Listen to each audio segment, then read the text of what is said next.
ನೋಡಿ, ಮಂಗಳೂರಿನಲ್ಲಿ ನೆರೆಹೊರೆಯವರ ಕಾಟ ಬಹಳ ಜೋರಾಗ್ತಾ ಇದೆ. ಯಾವ ರೀತಿಯಾಗಿ ಇದೆ ಅಂತ ಹೇಳಿದ್ರೆ, ಕೇರಳದ ಕೊಳಚೆ ನೀರನ್ನು ತಂದು ಮಂಗಳೂರಿನಲ್ಲಿ ಹಾಕೋಗ್ತಾ ಇದ್ದಾರೆ. ದೊಡ್ಡ ಮಟ್ಟದ ದಂಧೆಯನ್ನ ನಡೆಸ್ತಾ ಇದ್ದಾರೆ.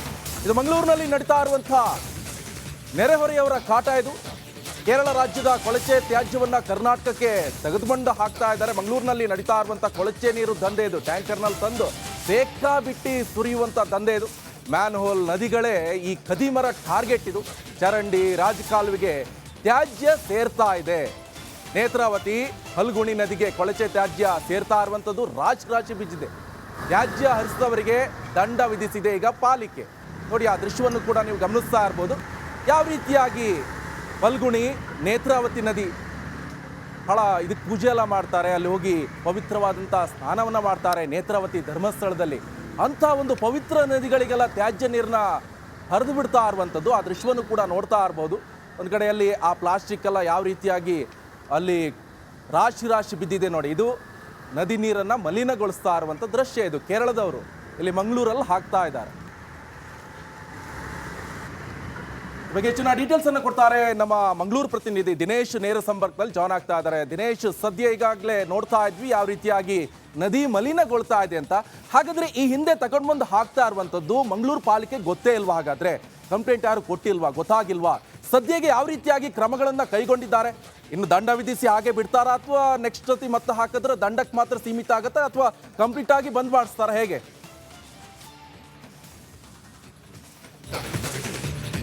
ನಿಕೇಶ್ ಕೊಟ್ಟಾರಿ, ಏನು ಮಂಗಳೂರು ಮಹಾನಗರ ಪಾಲಿಕೆಗೆ ಇಲ್ಲಿನ ಒಳಚರಂಡಿ ವ್ಯವಸ್ಥೆಯನ್ನೇ ಸರಿಪಡಿಸುವುದು ದೊಡ್ಡ ಸವಾಲಿನ ಕೆಲಸ. ಆದ್ರೆ ಈಗ ಕೇರಳದ ಏನು ತ್ಯಾಜ್ಯಗಳನ್ನು ತಂದ್ರು ಇಲ್ಲಿನ ಒಳಚರಂಡಿಗೆ, ನದಿಗಳಿಗೆ, ಮ್ಯಾನ್ ಹೋಲ್ಗಳಿಗೆ ಬಿಡ್ತಾ ಇರುವಂಥದ್ದು ಮಂಗಳೂರು ಮಹಾನಗರ ಪಾಲಿಕೆಗೆ ಬಹಳಷ್ಟು ದೊಡ್ಡ ಸಮಸ್ಯೆ ಆಗಿದೆ. ಅಂದರೆ ಮಂಗಳೂರು ಗಡಿಭಾಗ ತಲಪಾಡಿ ಏನಿದೆ, ತಲಪಾಡಿಯಿಂದ ಆ ಭಾಗಕ್ಕೆ ಹೋದರೆ ಅದು ಕೇರಳ ರಾಜ್ಯ.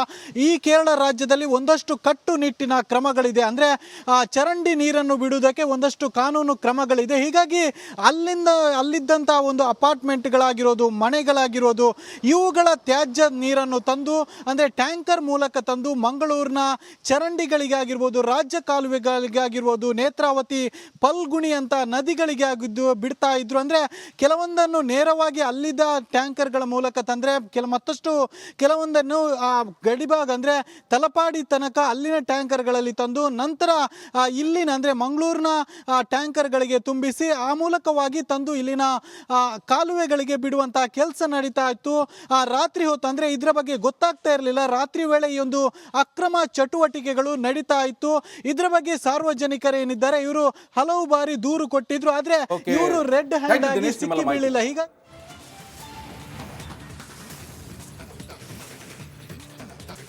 ನೋಡಿ, ಮಂಗಳೂರಿನಲ್ಲಿ ನೆರೆಹೊರೆಯವರ ಕಾಟ ಬಹಳ ಜೋರಾಗ್ತಾ ಇದೆ. ಯಾವ ರೀತಿಯಾಗಿ ಇದೆ ಅಂತ ಹೇಳಿದ್ರೆ, ಕೇರಳದ ಕೊಳಚೆ ನೀರನ್ನು ತಂದು ಮಂಗಳೂರಿನಲ್ಲಿ ಹಾಕೋಗ್ತಾ ಇದ್ದಾರೆ. ದೊಡ್ಡ ಮಟ್ಟದ ದಂಧೆಯನ್ನ ನಡೆಸ್ತಾ ಇದ್ದಾರೆ. ಇದು ಮಂಗಳೂರಿನಲ್ಲಿ ನಡೀತಾ ಇರುವಂತಹ ನೆರೆಹೊರೆಯವರ ಕಾಟ. ಇದು ಕೇರಳ ರಾಜ್ಯದ ಕೊಳಚೆ ತ್ಯಾಜ್ಯವನ್ನ ಕರ್ನಾಟಕಕ್ಕೆ ತೆಗೆದುಕೊಂಡು ಹಾಕ್ತಾ ಇದ್ದಾರೆ. ಮಂಗಳೂರಿನಲ್ಲಿ ನಡೀತಾ ಇರುವಂತಹ ಕೊಳಚೆ ನೀರು ದಂಧೆ ಇದು. ಟ್ಯಾಂಕರ್ನಲ್ಲಿ ತಂದು ಬೇಕಾಬಿಟ್ಟಿ ಸುರಿಯುವಂತ ದಂಧೆ ಇದು. ಮ್ಯಾನ್ ಹೋಲ್ ನದಿಗಳೇ ಈ ಖದೀಮರ ಟಾರ್ಗೆಟ್ ಇದು. ಚರಂಡಿ, ರಾಜಕಾಲುವೆಗೆ ತ್ಯಾಜ್ಯ ಸೇರ್ತಾ ಇದೆ. ನೇತ್ರಾವತಿ, ಫಲ್ಗುಣಿ ನದಿಗೆ ಕೊಳಚೆ ತ್ಯಾಜ್ಯ ಸೇರ್ತಾ ಇರುವಂಥದ್ದು ರಾಶಿ ಬಿದ್ದಿದೆ. ತ್ಯಾಜ್ಯ ಹರಿಸಿದವರಿಗೆ ದಂಡ ವಿಧಿಸಿದೆ ಈಗ ಪಾಲಿಕೆ. ನೋಡಿ, ಆ ದೃಶ್ಯವನ್ನು ಕೂಡ ನೀವು ಗಮನಿಸ್ತಾ ಇರ್ಬೋದು. ಯಾವ ರೀತಿಯಾಗಿ ಫಲ್ಗುಣಿ, ನೇತ್ರಾವತಿ ನದಿ ಇದಕ್ಕೆ ಪೂಜೆ ಎಲ್ಲ ಮಾಡ್ತಾರೆ. ಅಲ್ಲಿ ಹೋಗಿ ಪವಿತ್ರವಾದಂಥ ಸ್ನಾನವನ್ನು ಮಾಡ್ತಾರೆ ನೇತ್ರಾವತಿ ಧರ್ಮಸ್ಥಳದಲ್ಲಿ. ಅಂಥ ಒಂದು ಪವಿತ್ರ ನದಿಗಳಿಗೆಲ್ಲ ತ್ಯಾಜ್ಯ ನೀರನ್ನ ಹರಿದು ಬಿಡ್ತಾ ಇರುವಂಥದ್ದು ಆ ದೃಶ್ಯವನ್ನು ಕೂಡ ನೋಡ್ತಾ ಇರ್ಬೋದು. ಒಂದು ಕಡೆಯಲ್ಲಿ ಆ ಪ್ಲಾಸ್ಟಿಕ್ ಎಲ್ಲ ಯಾವ ರೀತಿಯಾಗಿ ಅಲ್ಲಿ ರಾಶಿ ಬಿದ್ದಿದೆ ನೋಡಿ. ಇದು ನದಿ ನೀರನ್ನು ಮಲಿನಗೊಳಿಸ್ತಾ ಇರುವಂಥ ದೃಶ್ಯ. ಇದು ಕೇರಳದವರು ಇಲ್ಲಿ ಮಂಗಳೂರಲ್ಲಿ ಹಾಕ್ತಾ ಇದ್ದಾರೆ. ಬಗ್ಗೆ ಹೆಚ್ಚಿನ ಡೀಟೇಲ್ಸ್ ಅನ್ನು ಕೊಡ್ತಾರೆ ನಮ್ಮ ಮಂಗಳೂರು ಪ್ರತಿನಿಧಿ ದಿನೇಶ್. ನೇರ ಸಂಪರ್ಕದಲ್ಲಿ ಜಾಯ್ನ್ ಆಗ್ತಾ ಇದ್ದಾರೆ. ದಿನೇಶ್, ಸದ್ಯ ಈಗಾಗಲೇ ನೋಡ್ತಾ ಇದ್ವಿ ಯಾವ ರೀತಿಯಾಗಿ ನದಿ ಮಲಿನಗೊಳ್ತಾ ಇದೆ ಅಂತ. ಹಾಗಾದ್ರೆ ಈ ಹಿಂದೆ ತಗೊಂಡು ಬಂದು ಹಾಕ್ತಾ ಇರುವಂಥದ್ದು ಮಂಗಳೂರು ಪಾಲಿಕೆ ಗೊತ್ತೇ ಇಲ್ವಾ? ಹಾಗಾದ್ರೆ ಕಂಪ್ಲೇಂಟ್ ಯಾರು ಕೊಟ್ಟಿಲ್ವಾ? ಗೊತ್ತಾಗಿಲ್ವಾ? ಸದ್ಯಗೆ ಯಾವ ರೀತಿಯಾಗಿ ಕ್ರಮಗಳನ್ನು ಕೈಗೊಂಡಿದ್ದಾರೆ? ಇನ್ನು ದಂಡ ವಿಧಿಸಿ ಹಾಗೆ ಬಿಡ್ತಾರಾ, ಅಥವಾ ನೆಕ್ಸ್ಟ್ ಜೊತೆ ಮತ್ತೆ ಹಾಕಿದ್ರೆ ದಂಡಕ್ಕೆ ಮಾತ್ರ ಸೀಮಿತ ಆಗುತ್ತೆ, ಅಥವಾ ಕಂಪ್ಲೀಟ್ ಆಗಿ ಬಂದ್ ಮಾಡಿಸ್ತಾರ? ಹೇಗೆ?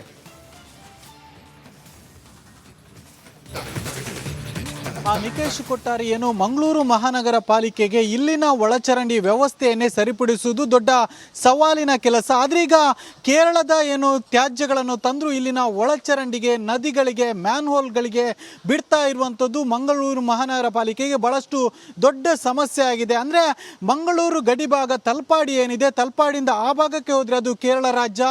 ಈ ಕೇರಳ ರಾಜ್ಯದಲ್ಲಿ ಒಂದಷ್ಟು ಕಟ್ಟುನಿಟ್ಟಿನ ಕ್ರಮಗಳಿದೆ. ಅಂದರೆ ಚರಂಡಿ ನೀರನ್ನು ಬಿಡುವುದಕ್ಕೆ ಒಂದಷ್ಟು ಕಾನೂನು ಕ್ರಮಗಳಿದೆ. ಹೀಗಾಗಿ ಅಲ್ಲಿದ್ದಂಥ ಒಂದು ಅಪಾರ್ಟ್ಮೆಂಟ್ಗಳಾಗಿರೋದು, ಮನೆಗಳಾಗಿರೋದು, ಇವುಗಳ ತ್ಯಾಜ್ಯ ನೀರನ್ನು ತಂದು ಅಂದರೆ ಟ್ಯಾಂಕರ್ ಮೂಲಕ ತಂದು ಮಂಗಳೂರಿನ ಚರಂಡಿಗಳಿಗಾಗಿರ್ಬೋದು, ರಾಜ್ಯ ಕಾಲುವೆಗಳಿಗಾಗಿರ್ಬೋದು, ನೇತ್ರಾವತಿ, ಫಲ್ಗುಣಿ ಅಂತ ನದಿಗಳಿಗೆ ಆಗಿದ್ದು ಬಿಡ್ತಾ ಇದ್ರು. ಅಂದರೆ ಕೆಲವೊಂದನ್ನು ನೇರವಾಗಿ ಅಲ್ಲಿದ್ದ ಟ್ಯಾಂಕರ್ಗಳ ಮೂಲಕ ತಂದರೆ ಮತ್ತಷ್ಟು ಕೆಲವೊಂದನ್ನು ಗಡಿಭಾಗ ಅಂದರೆ ತಲಪಾಡಿ ತನಕ ಅಲ್ಲಿನ ಟ್ಯಾಂಕರ್ಗಳಲ್ಲಿ ತಂದು ನಂತರ ಇಲ್ಲಿನ ಅಂದರೆ ಮಂಗಳೂರಿನ ಟ್ಯಾಂಕರ್ಗಳಿಗೆ ತುಂಬಿಸಿ ಆ ಮೂಲಕವಾಗಿ ತಂದು ಇಲ್ಲಿನ ಕಾಲುವೆಗಳಿಗೆ ಬಿಡುವಂಥ ಕೆಲಸ ನಡೀತಾ ಇತ್ತು.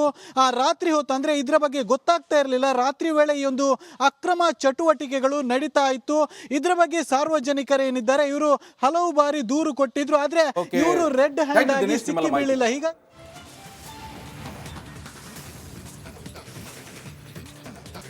ನೋಡಿ, ಮಂಗಳೂರಿನಲ್ಲಿ ನೆರೆಹೊರೆಯವರ ಕಾಟ ಬಹಳ ಜೋರಾಗ್ತಾ ಇದೆ. ಯಾವ ರೀತಿಯಾಗಿ ಇದೆ ಅಂತ ಹೇಳಿದ್ರೆ, ಕೇರಳದ ಕೊಳಚೆ ನೀರನ್ನ ತಂದು ಮಂಗಳೂರಿನಲ್ಲಿ ಹಾಕೋಗ್ತಾ ಇದ್ದಾರೆ. ದೊಡ್ಡ ಮಟ್ಟದ ದಂಧೆಯನ್ನ ನಡೆಸ್ತಾ ಇದ್ದಾರೆ. ಇದು ಮಂಗಳೂರಿನಲ್ಲಿ ನಡೀತಾ ಇರುವಂತಹ ನೆರೆಹೊರೆಯವರ ಕಾಟ. ಇದು ಕೇರಳ ರಾಜ್ಯದ ಕೊಳಚೆ ತ್ಯಾಜ್ಯವನ್ನ ಕರ್ನಾಟಕಕ್ಕೆ ತೆಗೆದುಕೊಂಡು ಹಾಕ್ತಾ ಇದ್ದಾರೆ. ಮಂಗಳೂರಿನಲ್ಲಿ ನಡೀತಾ ಇರುವಂತಹ ಕೊಳಚೆ ನೀರು ದಂಧೆ ಇದು. ಟ್ಯಾಂಕರ್ನಲ್ಲಿ ತಂದು ಬೇಕಾಬಿಟ್ಟಿ ಸುರಿಯುವಂತ ದಂಧೆ ಇದು. ಮ್ಯಾನ್ ಹೋಲ್, ನದಿಗಳೇ ಈ ಖದೀಮರ ಟಾರ್ಗೆಟ್ ಇದು. ಚರಂಡಿ, ರಾಜಕಾಲುವೆಗೆ ತ್ಯಾಜ್ಯ ಸೇರ್ತಾ ಇದೆ. ನೇತ್ರಾವತಿ, ಫಲ್ಗುಣಿ ನದಿಗೆ ಕೊಳಚೆ ತ್ಯಾಜ್ಯ ಸೇರ್ತಾ ಇರುವಂಥದ್ದು ರಾಶಿ ಬಿದ್ದಿದೆ. ತ್ಯಾಜ್ಯ ಹರಿಸಿದವರಿಗೆ ದಂಡ ವಿಧಿಸಿದೆ ಈಗ ಪಾಲಿಕೆ. ನೋಡಿ, ಆ ದೃಶ್ಯವನ್ನು ಕೂಡ ನೀವು ಗಮನಿಸ್ತಾ ಇರ್ಬೋದು. ಯಾವ ರೀತಿಯಾಗಿ ಫಲ್ಗುಣಿ, ನೇತ್ರಾವತಿ ನದಿ ಇದಕ್ಕೆ ಪೂಜೆ ಎಲ್ಲ ಮಾಡ್ತಾರೆ. ಅಲ್ಲಿ ಹೋಗಿ ಪವಿತ್ರವಾದಂಥ ಸ್ನಾನವನ್ನು ಮಾಡ್ತಾರೆ ನೇತ್ರಾವತಿ ಧರ್ಮಸ್ಥಳದಲ್ಲಿ. ಅಂಥ ಒಂದು ಪವಿತ್ರ ನದಿಗಳಿಗೆಲ್ಲ ತ್ಯಾಜ್ಯ ನೀರನ್ನ ಹರಿದು ಬಿಡ್ತಾ ಇರುವಂಥದ್ದು ಆ ದೃಶ್ಯವನ್ನು ಕೂಡ ನೋಡ್ತಾ ಇರ್ಬೋದು. ಒಂದು ಕಡೆಯಲ್ಲಿ ಆ ಪ್ಲಾಸ್ಟಿಕ್ ಎಲ್ಲ ಯಾವ ರೀತಿಯಾಗಿ ಅಲ್ಲಿ ರಾಶಿ ಬಿದ್ದಿದೆ ನೋಡಿ. ಇದು ನದಿ ನೀರನ್ನು ಮಲಿನಗೊಳಿಸ್ತಾ ಇರುವಂಥ ದೃಶ್ಯ. ಇದು ಕೇರಳದವರು ಇಲ್ಲಿ ಮಂಗಳೂರಲ್ಲಿ ಹಾಕ್ತಾ ಇದ್ದಾರೆ. ಬಗ್ಗೆ ಹೆಚ್ಚಿನ ಡೀಟೇಲ್ಸ್ ಅನ್ನು ಕೊಡ್ತಾರೆ ನಮ್ಮ ಮಂಗಳೂರು ಪ್ರತಿನಿಧಿ ದಿನೇಶ್. ನೇರ ಸಂಪರ್ಕದಲ್ಲಿ ಜಾಯ್ನ್ ಆಗ್ತಾ ಇದ್ದಾರೆ. ದಿನೇಶ್, ಸದ್ಯ ಈಗಾಗಲೇ ನೋಡ್ತಾ ಇದ್ವಿ ಯಾವ ರೀತಿಯಾಗಿ ನದಿ ಮಲಿನಗೊಳ್ತಾ ಇದೆ ಅಂತ. ಹಾಗಾದ್ರೆ ಈ ಹಿಂದೆ ತಗೊಂಡು ಬಂದು ಹಾಕ್ತಾ ಇರುವಂಥದ್ದು ಮಂಗಳೂರು ಪಾಲಿಕೆ ಗೊತ್ತೇ ಇಲ್ವಾ? ಹಾಗಾದ್ರೆ ಕಂಪ್ಲೇಂಟ್ ಯಾರು ಕೊಟ್ಟಿಲ್ವಾ? ಗೊತ್ತಾಗಿಲ್ವಾ? ಸದ್ಯಗೆ ಯಾವ ರೀತಿಯಾಗಿ ಕ್ರಮಗಳನ್ನು ಕೈಗೊಂಡಿದ್ದಾರೆ?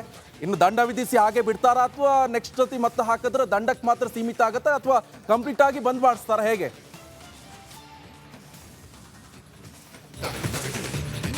ನಿಕೇಶ್ ಕೊಟ್ಟಾರಿ ಏನು ಮಂಗಳೂರು ಮಹಾನಗರ ಪಾಲಿಕೆಗೆ ಇಲ್ಲಿನ ಒಳಚರಂಡಿ ವ್ಯವಸ್ಥೆಯನ್ನೇ ಸರಿಪಡಿಸುವುದು ದೊಡ್ಡ ಸವಾಲಿನ ಕೆಲಸ. ಆದ್ರೀಗ ಕೇರಳದ ಏನು ತ್ಯಾಜ್ಯಗಳನ್ನು ತಂದ್ರು ಇಲ್ಲಿನ ಒಳಚರಂಡಿಗೆ, ನದಿಗಳಿಗೆ, ಮ್ಯಾನ್ಹೋಲ್ಗಳಿಗೆ ಬಿಡ್ತಾ ಇರುವಂಥದ್ದು ಮಂಗಳೂರು ಮಹಾನಗರ ಪಾಲಿಕೆಗೆ ಬಹಳಷ್ಟು ದೊಡ್ಡ ಸಮಸ್ಯೆ ಆಗಿದೆ. ಅಂದರೆ ಮಂಗಳೂರು ಗಡಿಭಾಗ ತಲಪಾಡಿ ಏನಿದೆ, ತಲಪಾಡಿಯಿಂದ ಆ ಭಾಗಕ್ಕೆ ಹೋದರೆ ಅದು ಕೇರಳ ರಾಜ್ಯ. ಈ ಕೇರಳ ರಾಜ್ಯದಲ್ಲಿ ಒಂದಷ್ಟು ಕಟ್ಟುನಿಟ್ಟಿನ ಕ್ರಮಗಳಿದೆ. ಅಂದರೆ ಚರಂಡಿ ನೀರನ್ನು ಬಿಡುವುದಕ್ಕೆ ಒಂದಷ್ಟು ಕಾನೂನು ಕ್ರಮಗಳಿದೆ. ಹೀಗಾಗಿ ಅಲ್ಲಿದ್ದಂಥ ಒಂದು ಅಪಾರ್ಟ್ಮೆಂಟ್ಗಳಾಗಿರೋದು, ಮನೆಗಳಾಗಿರೋದು, ಇವುಗಳ ತ್ಯಾಜ್ಯ ನೀರನ್ನು ತಂದು ಅಂದರೆ ಟ್ಯಾಂಕರ್ ಮೂಲಕ ತಂದು ಮಂಗಳೂರಿನ ಚರಂಡಿಗಳಿಗಾಗಿರ್ಬೋದು, ರಾಜ್ಯ ಕಾಲುವೆಗಳಿಗಾಗಿರ್ಬೋದು, ನೇತ್ರಾವತಿ, ಫಲ್ಗುಣಿ ಅಂತ ನದಿಗಳಿಗೆ ಆಗಿದ್ದು ಬಿಡ್ತಾ ಇದ್ರು. ಅಂದರೆ ಕೆಲವೊಂದನ್ನು ನೇರವಾಗಿ ಅಲ್ಲಿದ್ದ ಟ್ಯಾಂಕರ್ಗಳ ಮೂಲಕ ತಂದರೆ ಮತ್ತಷ್ಟು ಕೆಲವೊಂದನ್ನು ಗಡಿಭಾಗ ಅಂದರೆ ತಲಪಾಡಿ ತನಕ ಅಲ್ಲಿನ ಟ್ಯಾಂಕರ್ಗಳಲ್ಲಿ ತಂದು ನಂತರ ಇಲ್ಲಿನ ಅಂದರೆ ಮಂಗಳೂರಿನ ಟ್ಯಾಂಕರ್ಗಳಿಗೆ ತುಂಬಿಸಿ ಆ ಮೂಲಕವಾಗಿ ತಂದು ಇಲ್ಲಿನ ಕಾಲುವೆಗಳಿಗೆ ಬಿಡುವಂಥ ಕೆಲಸ ನಡೀತಾ ಇತ್ತು. ರಾತ್ರಿ ಹೊತ್ತು ಅಂದರೆ ಇದರ ಬಗ್ಗೆ ಗೊತ್ತಾಗ್ತಾ ಇರಲಿಲ್ಲ. ರಾತ್ರಿ ವೇಳೆ ಈ ಒಂದು ಅಕ್ರಮ ಚಟುವಟಿಕೆಗಳು ನಡೀತಾ ಇತ್ತು. ಇದರ ಬಗ್ಗೆ ಸಾರ್ವಜನಿಕರು ಏನಿದ್ದಾರೆ ಇವರು ಹಲವು ಬಾರಿ ದೂರು ಕೊಟ್ಟಿದ್ರು. ಆದರೆ